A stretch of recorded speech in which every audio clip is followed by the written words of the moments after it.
I'm Alex Radical from Board Game Co. I'm Professor Meg. And today we are reviewing Nunatek Temple of Ice from Cosmos Games.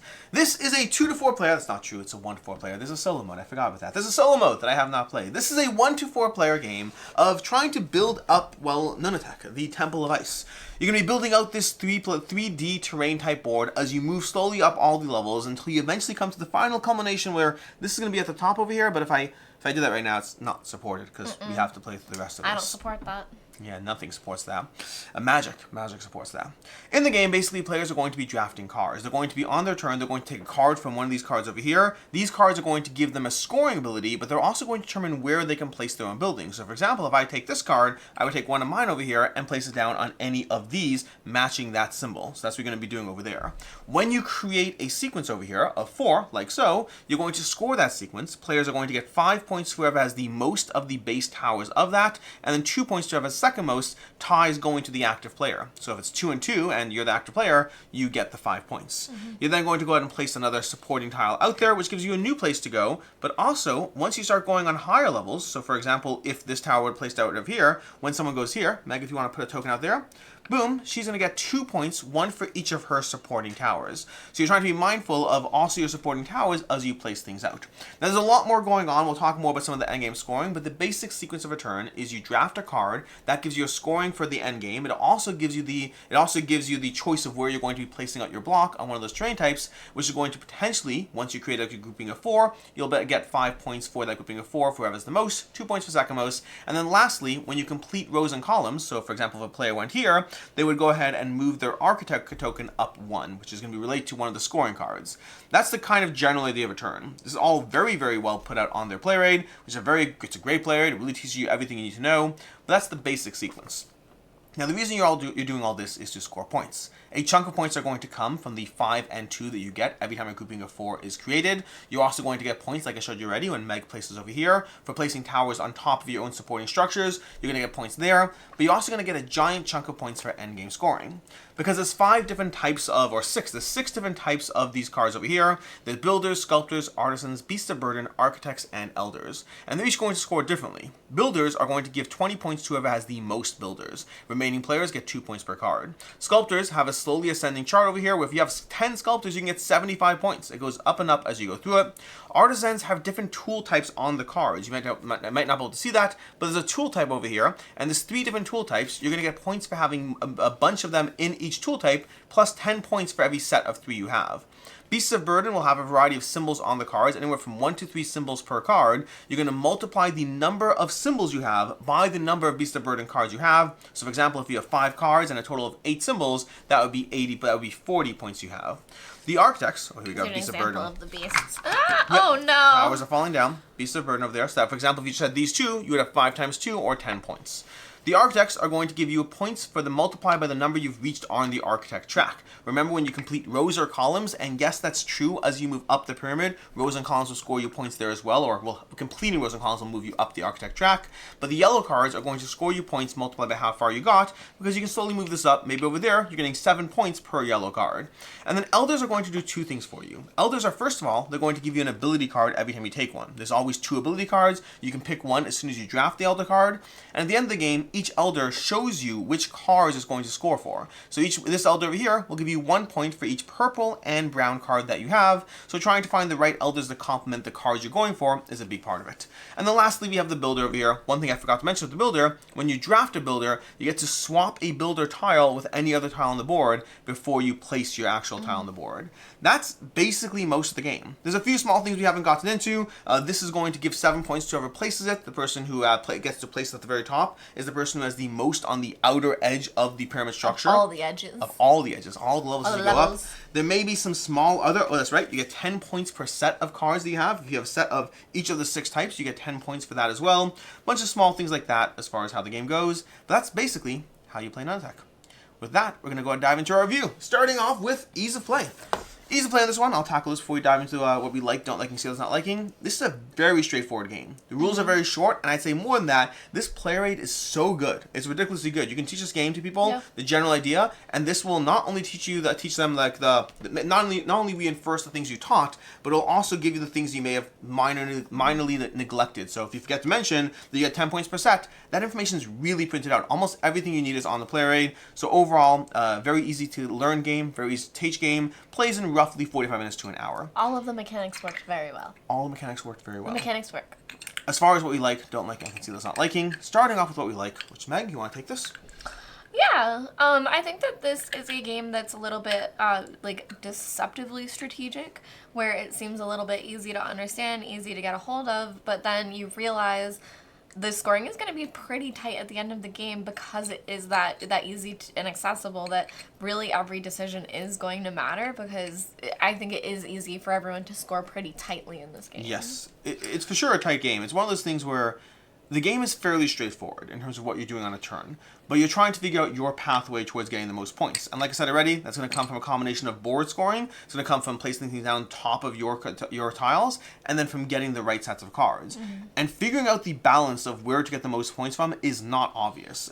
Very often, you might want that one, artisan card, because it's going to help you complete a set, and that might be really awesome. The problem is, there might be a great spot in the middle where if you place this, you'll end up completing 3 circles, and because tiebreaker goes to the active player, that rule alone, that tiebreaker goes to the active player, you so often have ties in this game that placing down the board is not something you can simply set it and forget it. You have to be mindful of where giant chunks of points are going to swing from player to player, depending on who completes things.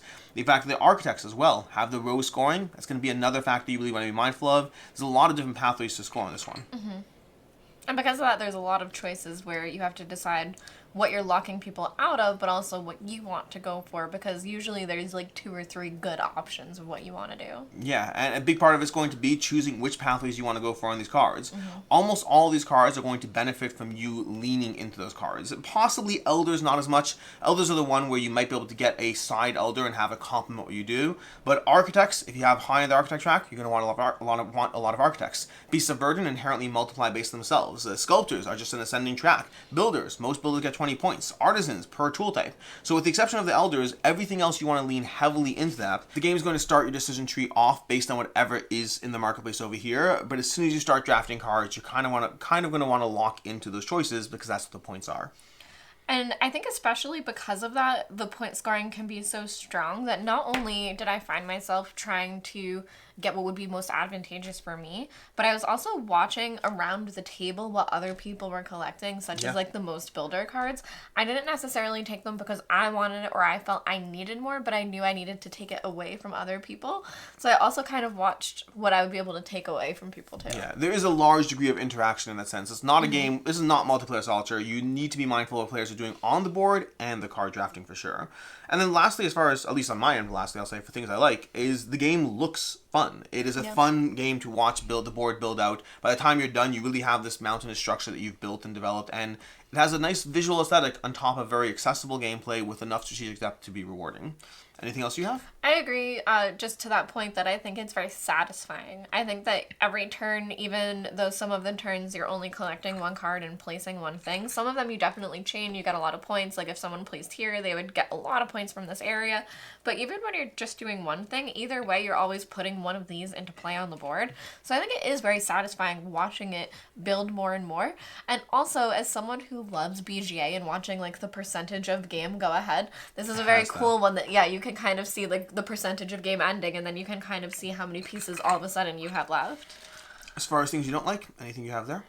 So something that I didn't love, but I think it is what it is with how this game is set up, is that sometimes you can be extremely strategic and set something up, and then you're just not able to ever place in that area. So for example, this area here would be very great to put a tile in because you would score for both of the squares as well as getting this whole row.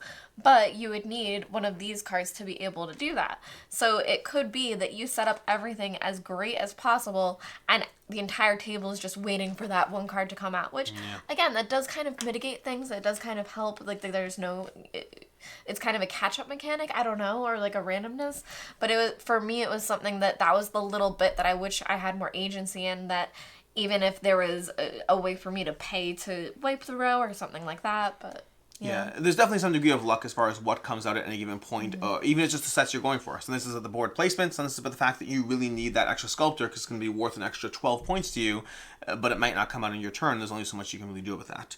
On my end, I'd say that there's a few small things. First of all, there's the fact that the game does kind of force you into that set collection, meaning I do think there's decisions and strategy around where to get your points from. So like, am I going to get that yellow card because it's really helpful for me, or is the board placement better? That decision was constantly present the entire time we played. But I think that the decision of which cards are good for you, once you kind of get a tree or two going, one of those 2 card trees going, you really know which cards you want because that's just the magnification of scoring. Again, sometimes you will choose a different card because the board placement's better, but like if I have a whole bunch of artisans and then now I'm trying to go for the sculptors just aren't worth it. It's a trade-off around the board positioning. So I wish there was a bit more freedom as far as not locking yourself into single lanes to really explore more decisions. And again, Elder cards are nice in that sense because they do give you those powers, but it's kind of locked in there. The only other thing I have on my end to complain about is the setup of the game itself involves you counting the backs of the tiles for the 1s, 2s, 3s, 4s, as well as the cards. You're going through a constant stacked sequence to give a degree of reliability of how everything comes out. I think a big part of that is around the general balance of what comes out, but also to ensure there's always something available to place, to ensure you don't have a situation where all the red tiles are out, but the red cards aren't coming out because they're shuffled to the bottom. So I understand why that's there. It's not the end of the world, but I never love the extra level of sort the 4, shuffle the 4, sort the 3, shuffle the 3s, and you're doing that with both cards and the tiles. For a game this fast and this accessible, it's an extra level of setup that I didn't love. Not the end of the world, though.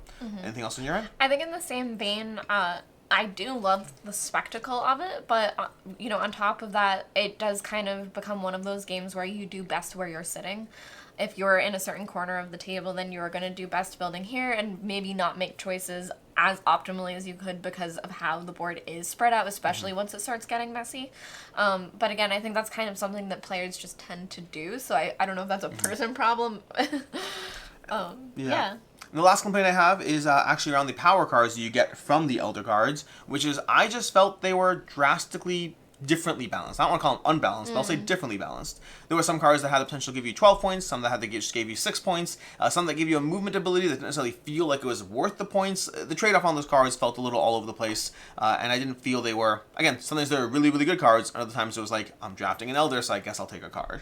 Yeah, I would say for that, because I did feel the Elder cards were really powerful, but there aren't that many in the game. I want to say, maybe 5 or 6 come out over the course of playing, that I felt that a choice of just 2 for how many cards there are for how many actually come out. I wish you had a better choice when you're taking them. So I think that would kind of change that as well.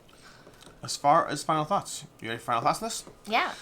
For me, so overall, okay, I like Nunatek a lot. I think it's a very accessible game. It's a little on the lighter side. You should know that going in. I think this variability and strategy and all those good things, I do think it's still falling into a slightly lighter side as far as games go, which isn't necessarily a bad thing. For me, I always think that it's about how well does a game do at what it's trying to do. The accessibility of the teach, the accessibility of the play, the fast-playing game, the visual spectacle, the ease of play, the level of decision-making you're making around trying to figure out whether the board's more important or the set collection of the cards more important. Overall, I really enjoy this one. For me, I am giving it a 4 out of 5, with the caveat that this kind of game sometimes does eventually go down over time. For right now, several plays in, I still think it's very charming, very fun, and I enjoy it a lot. But because it's a little on the lighter side, sometimes those games just manage to hit that sweet spot again and again, and years later it's exactly where it is. And other times, a year and a half goes by and you're like, you know what, I feel I've played it out. So it is a 4 out of 5 for now, but because it's a little on the lighter side, we'll see how that ends up going. Yeah, I would say for me, this is a game that I do enjoy set collection. I did enjoy the spectacle of it. I think, though, for something like that, I would want something with a little bit more oomph or a little bit less table presence that isn't such a hassle to set up and take down and things like that. So for me, I'm going to give it a 3.5.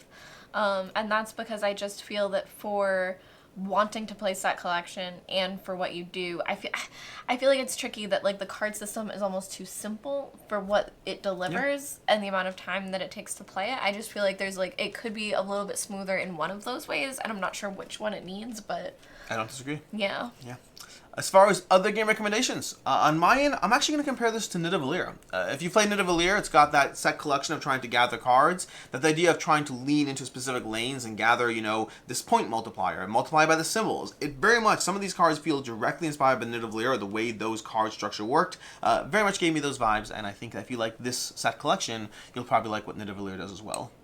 And if you like the spectacle of it and the building up of things, I suggest checking out Castles by the Sea by Brotherwise Games. Oh. I think that's one that is a little bit meaner with how you interact with other players, and you have a bit more of how you can mess with them. And I think that it's a little bit more, I don't want to say laissez-faire, but it's like a bit more easier just to set up, play quickly, and tear down, as opposed to like the commitment that this is. Yeah. And in the case until next time, I'm Alex Radcliffe from Board Game Co. I'm Professor Meg. And have a good one. Bye.